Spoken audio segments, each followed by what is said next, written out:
Welcome to This Explainer. Today, we're building a survival toolkit for navigating life's major disruptions.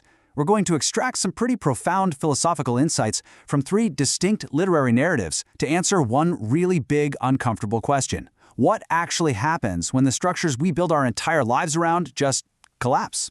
Okay, let's dive right in. Think about this for a second. What does a man do with the self he has outlived? That's the gripping reality for a guy named Aurel. He's a 56-year-old former ethics professor who, after a total domino effect of personal and professional collapses, retreats to this small house on the edge of a quiet, wintry field. He's a man who has suddenly completely outlived his own career, his marriage, and his grand ambitions, and now he's left face-to-face with the dead silence of a life that, frankly, no longer demands anything from him at all. Or maybe this loss of self hits you completely out of nowhere. Picture another character we'll look at, Voss Pellerin. Imagine pouring 12 years of your life into a job, 12 years of loyal corporate analysis, grinding for promotions, literally arranging your entire morning routine to serve a company. And then, boom, all of it gets erased by a single, one-page redundancy notice.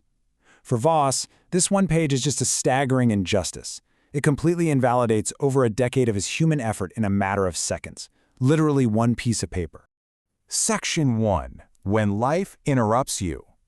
Let's look at what happens in that exact moment when your structures collapse. You get this crazy, jarring dissonance between how cold institutions measure a life and how we actually experience it. Voss is suddenly reduced to a basic, meets expectations review and a generic layoff letter. But human reality? That's 12 years of real memories. We see this exact same dissonance in our third narrative, following a woman named Maren. As she faces the slow, deeply personal illness of her dying sister, Dagna, Maren really struggles to reconcile the profound, beautiful reality of her sister's unique voice with the clinical, unfeeling reality of a terminal medical diagnosis. It's totally paralyzing. Section 2.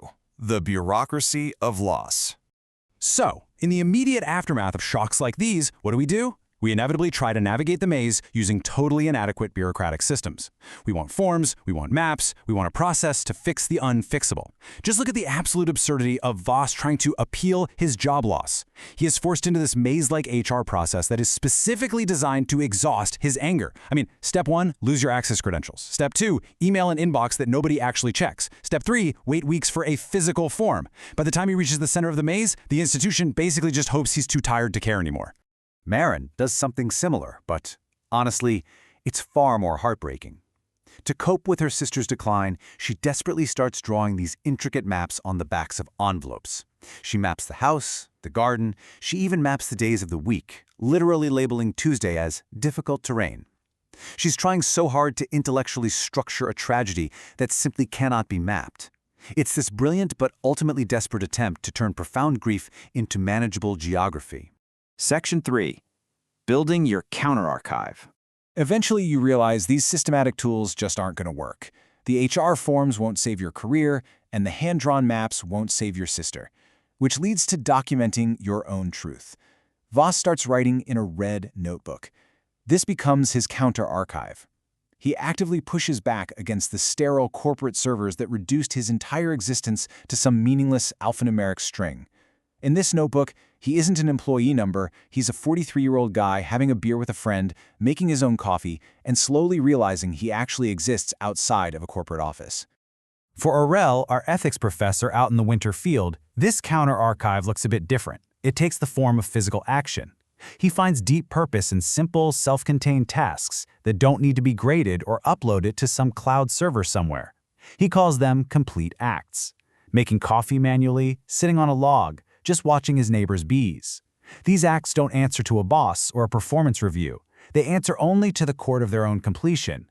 They are done simply to be done. Section 4. The terror of sufficiency. Now, what happens when you suddenly have nothing left to prove? It's fascinating because stepping off that treadmill flips our standard anxieties completely upside down. We spend our whole lives terrified that we aren't doing enough, right? But Aurel realizes he spent his life fighting insufficiency only to discover something way more intimidating. He finds that simply standing by a field is a terrifyingly abundant, mystical experience all on its own. The terror of the sufficient is this overwhelming realization that the ordinary world, just exactly as it is completely staggering. It doesn't need your ambition to be meaningful. We actually see this exact shift in Voss, too, By day 28 of his 30-day appeal window, his appeal gets officially denied. But instead of being absolutely crushed, he's just sitting at his own kitchen table at 11 a.m., looking out the window, and realizing he doesn't actually need that old corporate structure back. He spent 28 days proving to himself that he is fully capable of simply sitting at his own table and existing. Section 5. The practice of attention. This brings us to the ultimate resolution of our arc, witnessing the disruption. It is arguably the hardest transition to make, moving from this frantic, active state of fighting reality to a passive state of just holding space for it. Maren's dying sister, Dagna, reaches this incredibly profound conclusion near the end of her life. She tells Maren that she was wrong her whole life. She always thought the purpose of consciousness was comprehension. She thought she had to understand and organize every single thing, but she finally realizes the true purpose is attention. I thought the purpose of consciousness was comprehension. The purpose is attention. This realization is a total game changer for Maren. It prompts her to completely abandon all her frantic map-making. Instead, being a professional builder of acoustic instruments, she goes into her workshop and builds an instrument tuned to a specific resonant frequency. It doesn't fix a thing.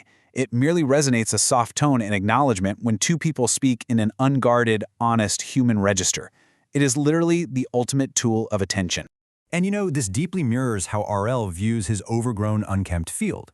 He looks at the volunteer grasses and the tangled roots, and he sees succession, the ecological process where every stage is the ground for the next.